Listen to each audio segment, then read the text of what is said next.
अल्फोंसा संत घोषित की। प्राकृतिक रमणीयता से भरपूर एवं गॉड्स ओन लैंड कहलाने वाला केरल, जहां प्रथम मसीह दूत प्रभु यीशु के 12 मुख्य शिष्यों में थे, संत थॉमस ने पदार्पण किया था। आज अल्फोंसा जैसे महान संत को जन्म देकर पुनः गौरवान्वित हुआ। अल्फोंसा का जन्म 19 अगस्त 1910 में केरल के कोट्टयम जिले के कुडम्मालोर नामक स्थान के एक कुली मसीह परिवार में हुआ।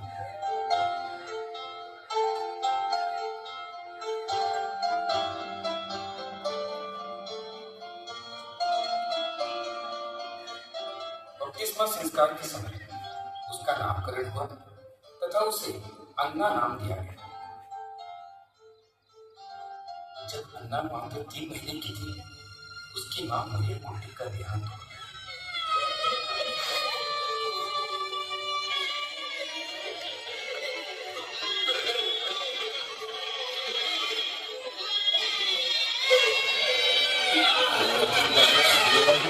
मां की मृत्यु के बाद अन्ना की मौसी उसे अपने घर ले जाना चाहती थी। मैं इसे ले जाऊंगी और अपने घर अच्छी तरह से इसका पालन पोषण करूंगी। अभी मैं स्वस्थ हूँ, जब मैं कमजोर हो जाऊंगी तब इसे ले जाना। तुम बच्ची को उसकी नानी के गोद में दे दो, वह उसे संभालेगी। अन्ना की बाल्यावस्था उसके ननिहाल में गुजरी।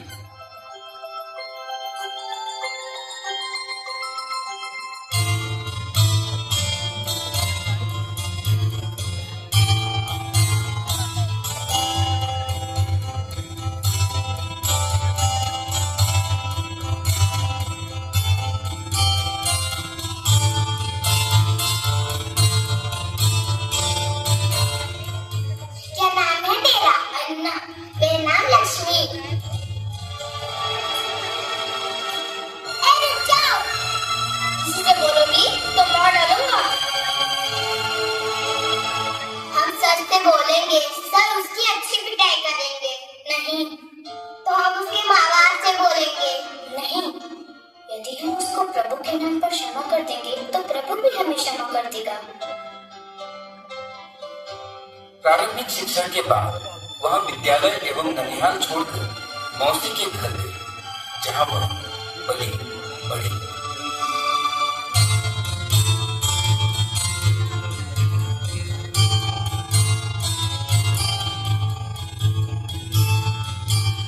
अन्ना को बचपन से ही संत तेरेसा से लगाव था।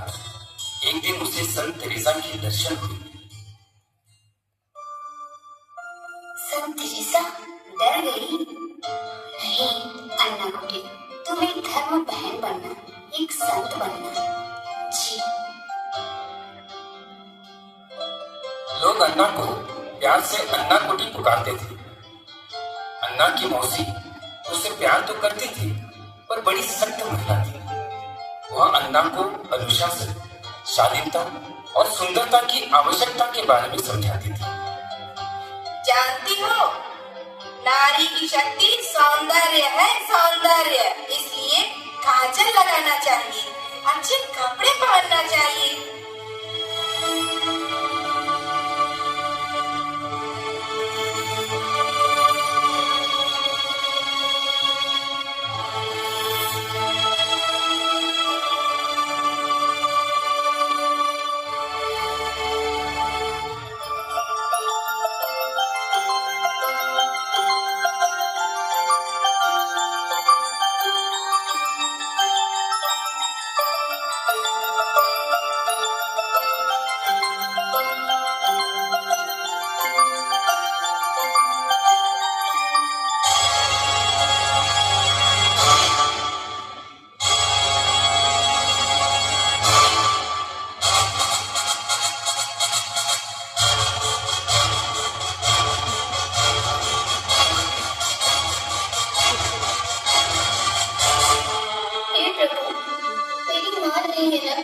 इसीलिए मुझे ये सब देखना और सुनना पड़ता है।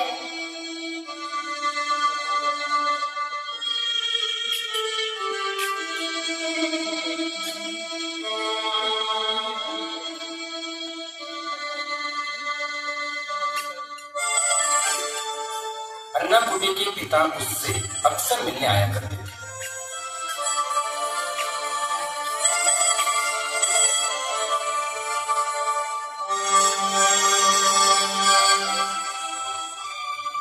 मैं क्या बोल रही हूँ, आप लोग समझ रहे हैं ना? लड़का बहुत अच्छा है, अच्छे परिवार का है। शायद गिरजाघर में उसने अन्ना कुटी को देखा है। इसमें मेरे निर्णय लेने की क्या जरूरत है? आप सभी मिलकर तय कीजिए। दीदी जैसा कहेगी वैसा ही होगा। लेकिन अन्ना कुटी से भी तो पूछना चाहिए, उसने लड़के को देखा तक नहीं है। क्यों? दीदी देखी है ना, इतना ही काफी है। हाँ, सारा परिवार जो निर्णय लेगा वही होगा।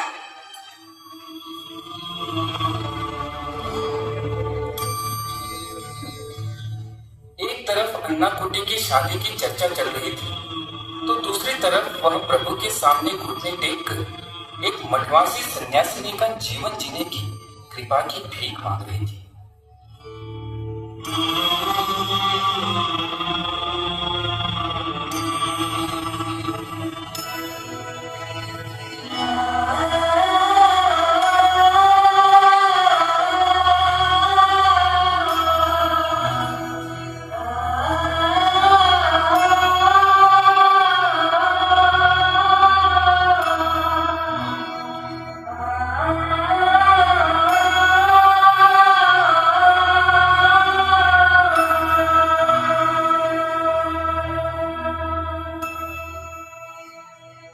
अन्ना कुटी सोच समझ कर निर्णय लिया है ना?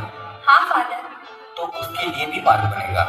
प्रभु की यही इच्छा होगी, प्रभु तुम्हारे साथ रहेगा। सुना आपने? उसे ये शादी का रिश्ता मंजूर नहीं। तो इसमें क्या है?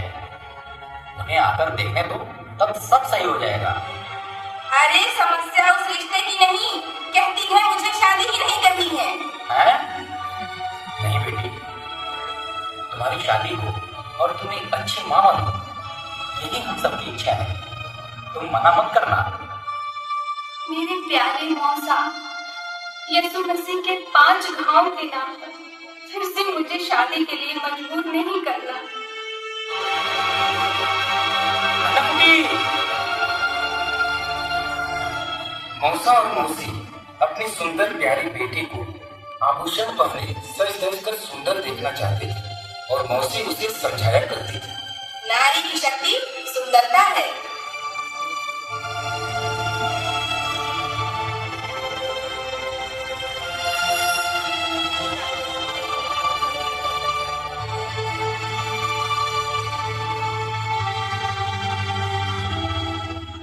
लेकिन अन्ना विवाह से बचने के लिए अपने आप को क्रूर करने में लगी।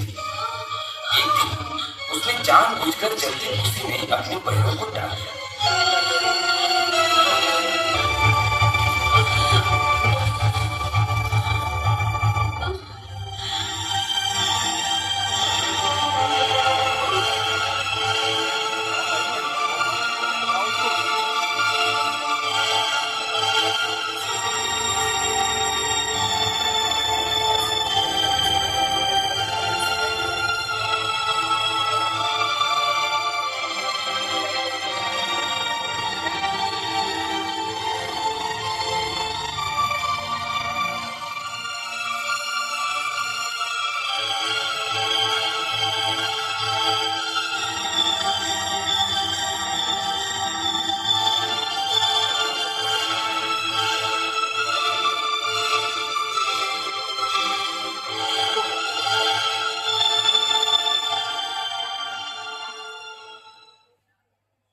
कहना ही भूल गया, एक लड़की है जो धर्म बहन बनना चाहती है।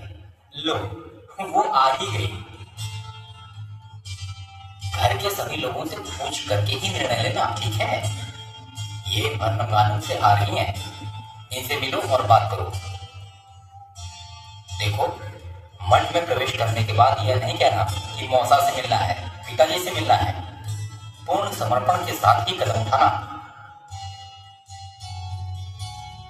जब सारा झिलमिल है तने हो तने, एक तू ही सत्य है प्रभु कभी ना टले। जब सारा झिलमिल है तने हो तने,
समाज की दीक्षा थी और उसे अल्फोंसा नाम दिया।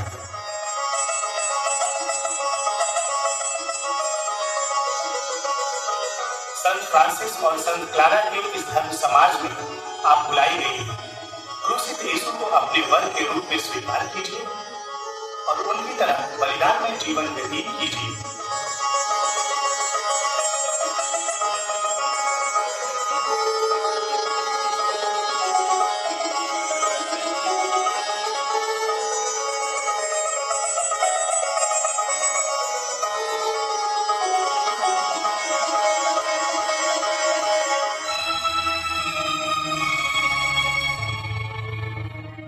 अल्फोंसा का संपूर्ण धर्म समाजीय जीवन दुखों से भरा हुआ था।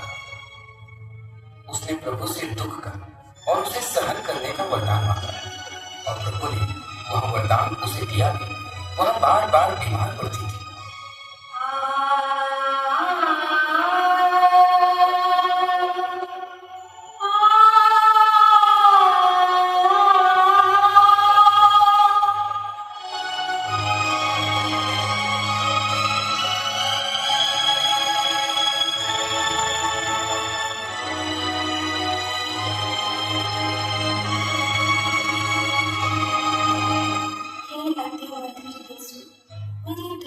सांत्वना को और कड़वा बना दीजिए। हे यीशु, न्याय के सूरज अपने पवित्र प्रेम की साफ कीजिए। मेरी बुद्धि को अपने ज्ञान से प्रकाशित कर दीजिए और मुझे अपने संग एक बना लीजिए।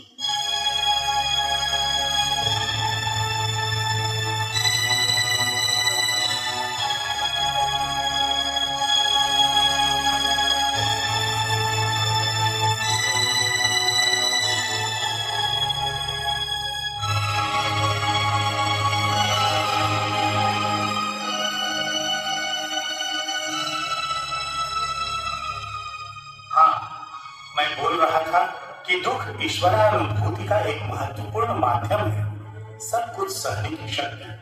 क्रूस पर लटकते हुए यीशु ने क्या कहा? हे पिता, इन्हें क्षमा कर, क्योंकि ये नहीं जानते कि ये क्या कर रहे हैं।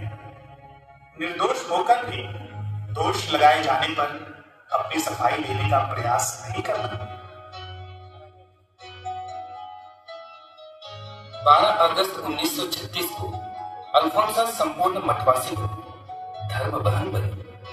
उन्होंने अपने संपूर्ण जीवन को प्रभु यीशु मसीह के कदमों पर समर्पित किया।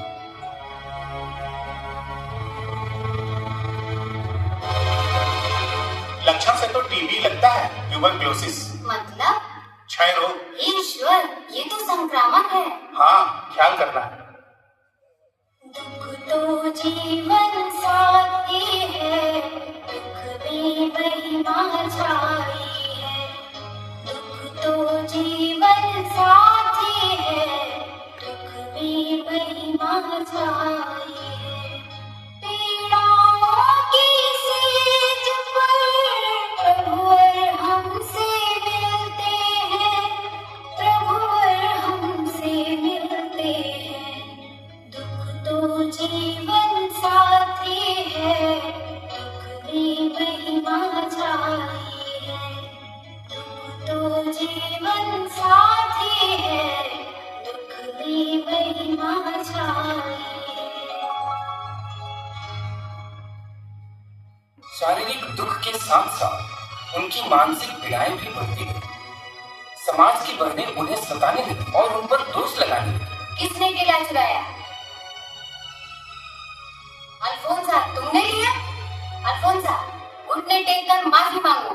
हे प्रभु, जो गलती मैंने नहीं की उसे भी मैं आनंद के साथ स्वीकार करूंगी।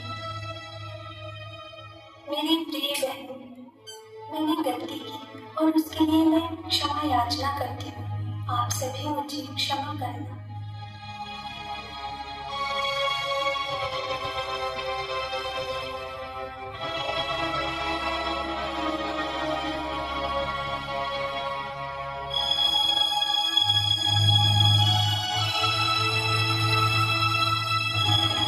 चांदी को शुद्ध करने वाली की तरह प्रभु मुझे शुद्ध कर रहा है। कुछ दिनों से मेरा शरीर और मन जल रहा है। सह रही हूँ, लेकिन जो आनंद मुझे प्राप्त होता है उसके बारे में सोचती हूँ तो चाहती हूँ कि ऐसा दुख बार बार मिले। पीड़ाएं सहने के लिए जिस आनंद की शक्ति की जरूरत है उस शक्ति की अब भी मुझ में कमी है। लगता है अब मैं क्रूस पर लेटी हूँ। प्रभु जब क्रूस पर लेटे हुए थे तो अपने हाथों और पैरों को हिला नहीं पाए। उनके पास न गद्दा था और न तकिया थे। जो क्रूस के नीचे खड़े थे वे प्रभु का उपहास कर रहे थे, न कि उन्हें सांत्वना दे रहे थे। लेकिन मुझे सांत्वना देने, मेरी सेवा करने और मेरे लिए कुछ भी करने के लिए कितने ही लोग मेरे पास हैं। अल्फोंसा, कैसी हो? फादर, कल एक लड़ाई है, मैं उसकी तैयारी कर रही हूँ। कितनी लड़ाइयाँ हो चुकी हैं। पुराने शस्त्रों की सफाई करके रखना। मैं वही कर रही हूँ। प्रभु आपको आशीष दे। दुख तो जीवन साथी है, दुख में महिमा छाई है। दुख तो जीवन